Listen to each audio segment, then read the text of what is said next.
गौरव चौधरी जी, यशवीर चौधरी जी, हरपाल सैनी जी, चंद्रवीर चौधरी जी, सुनील भराला जी, लोकेश प्रजापति जी, विमल शर्मा जी और भारी संख्या में उपस्थित सरधना क्षेत्र से उपस्थित बहनों और भाइयों, वीरों की इस भूमि को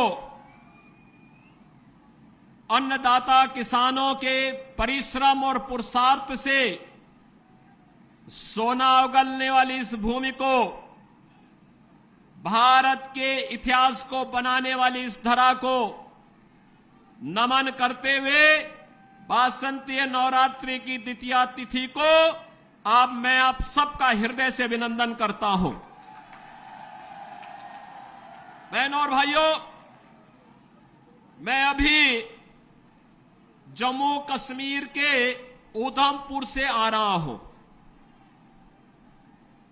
आप अनुमान करिए, जैसी सभा यहां पर हो रही है, इतनी ही निश्चिंतता में वहां पर भी मैंने सभा की है।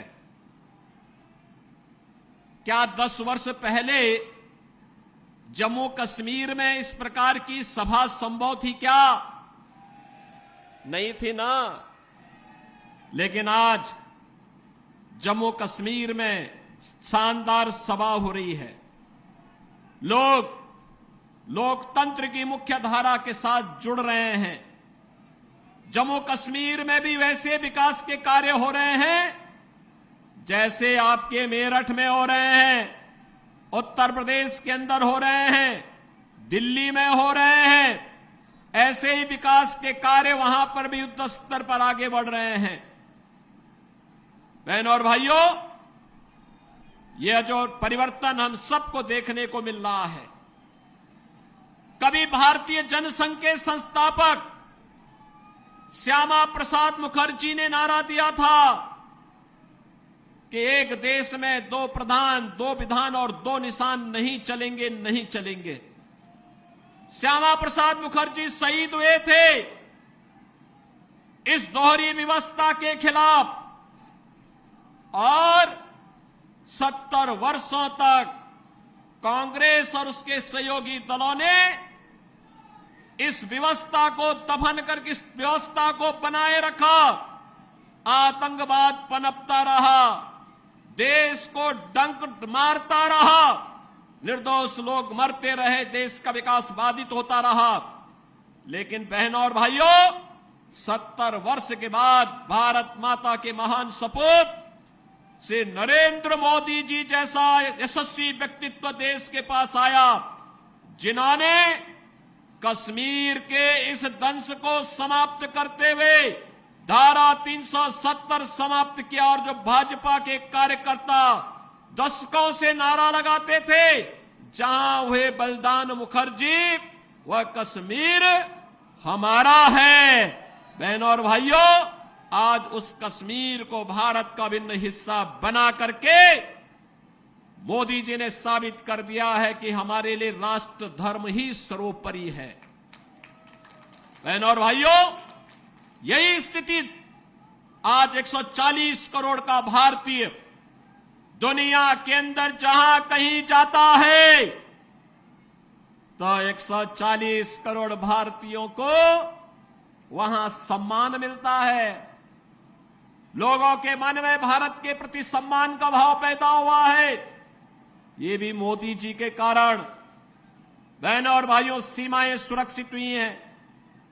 आज आप देखते होंगे, अगर कहीं कोई सिलेंडर किसी दुर्घटना से फट जाए ना, तो पाकिस्तान सफाई देता है कि नहीं नहीं, हमारा कोई हाथ नहीं है इसमें, क्योंकि उसे मालूम है कि कहीं ऐसा ना हो कि कहीं किसी आतंकी गतिविधियों में लिप्त पाकिस्तान परस्त तत्व का हाथ हो और फिर एयर स्ट्राइक में देने के लेने पड़ जाए पाकिस्तान को। बहनों और भाइयों, ये सारे और पराक्रम भारत का जो देखने को मिल रहा है, ये मोदी जी के नेतृत्व में भारतीय जनता पार्टी सरकार के कारण देश के अंदर इंफ्रास्ट्रक्चर का जो कार्य हुआ, highway, railway, metro, expressway, IIT, IIM, medical college, और मेरठ को तो कहना ही क्या है।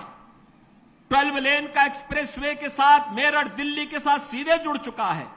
मेरठ के लोग अब दिल्ली में नहीं रहना चाहते, बल्कि दिल्ली के लोग अपने लिए रहने के लिए मेरठ में आवास बनाना चाहते हैं, सरधना में और मुजफ्फरनगर में रहना चाहते हैं। क्योंकि जो दूरी पहले 5 घंटे में तय होती थी, अब उस दूरी को मात्र 45 मिनट से 1 घंटे में तय कर देते हैं। रैपिड रेल 32,000 करोड़ रुपए की राशि केंद्र और राज्य सरकार लगा करके रैपिड रेल की सुविधा के साथ मेरठ को जोड़ चुकी है। और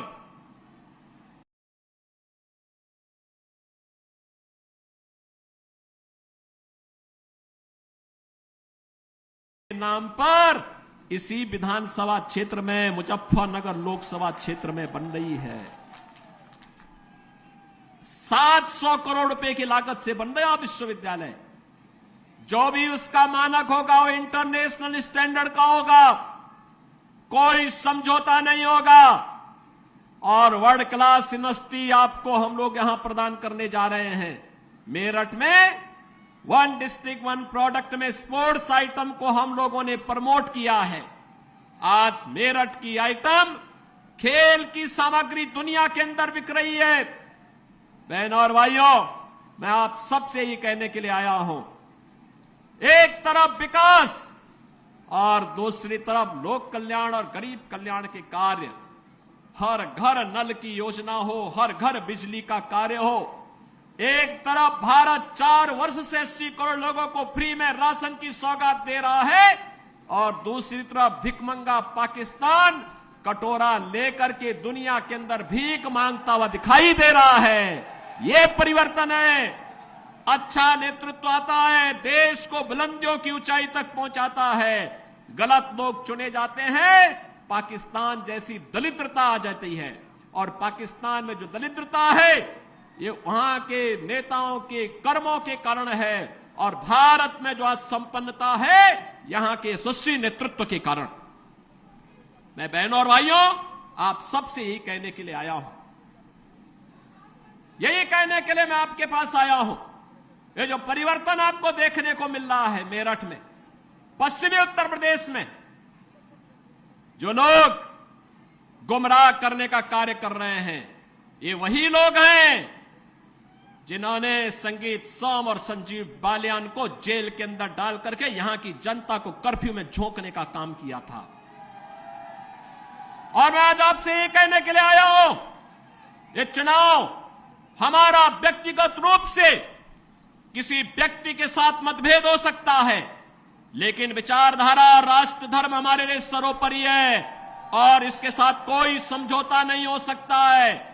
जहां पे राष्ट्र धर्म को चुनने की आवश्यकता पड़ेगी, हम सब कुछ छोड़ करके राष्ट्र धर्म को चुनेंगे और राष्ट्र धर्म के लिए अपने आप को बलिदान कर देंगे। इसमें किसी भी प्रकार का कोई संकोच नहीं होना चाहिए। और इसीलिए मैं आपका आह्वान करने के लिए आया हूं, हमें वह सरकार चाहिए जो कांवड़ यात्रा चला सके। कर्फ्यू लगाने वाली सरकार नहीं चाहिए, कर्फ्यू लगाने वाले लोग नहीं चाहिए। हम लोग इस बात को ध्यान में दें, जो लोग कर्फ्यू के पक्षधर रहे हैं, दंगा पॉलिसी जिनकी इस पूरे क्षेत्र में यहां के निर्दोष नागरिकों पर झूठे मुकदमे दर्ज करके यहां के नौजवानों के जीवन को जिन लोगों ने निगलने का काम किया था, उन लोगों को कभी माफ करने की आवश्यकता नहीं। जो ये लोग आए होंगे, तमाम प्रकार की बातें कहने के लिए आए होंगे। बहनों और भाइयों, मैं आपसे एक बात और कहना चाहता हूं। आपने महाराणा प्रताप का जीवन देखा होगा।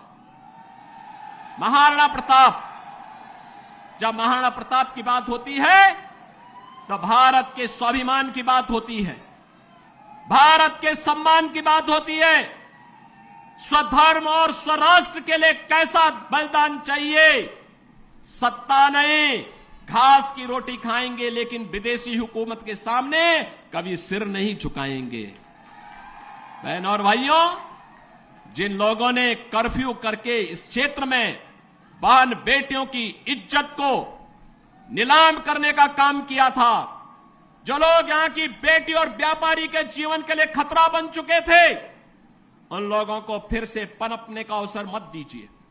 वे लोग आएंगे, दुम दबा करके आएंगे, बाद में गिरेबान को पकड़ करके इस पूरे क्षेत्र में फिर अव्यवस्था और अराजकता फैलाने का कार्य करेंगे।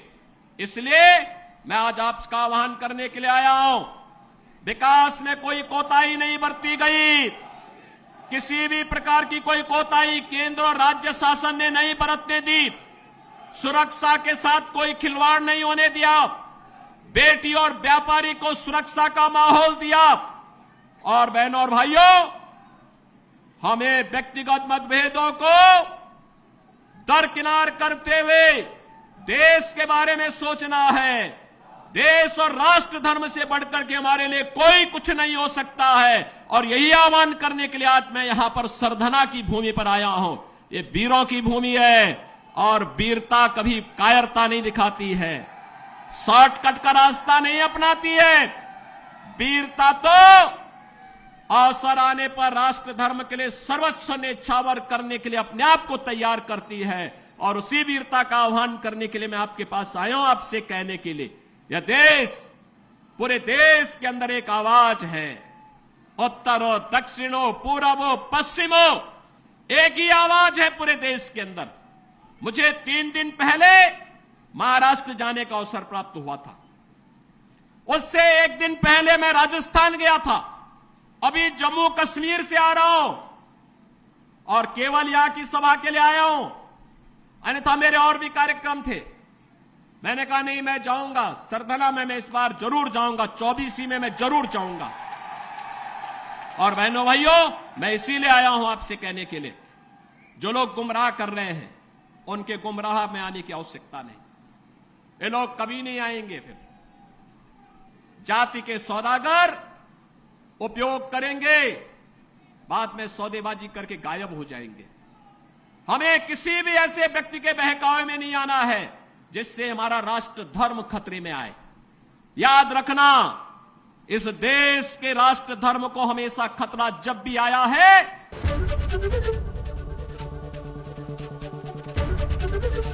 एबीपी गंगा, खबर आपकी, जुबान आपकी।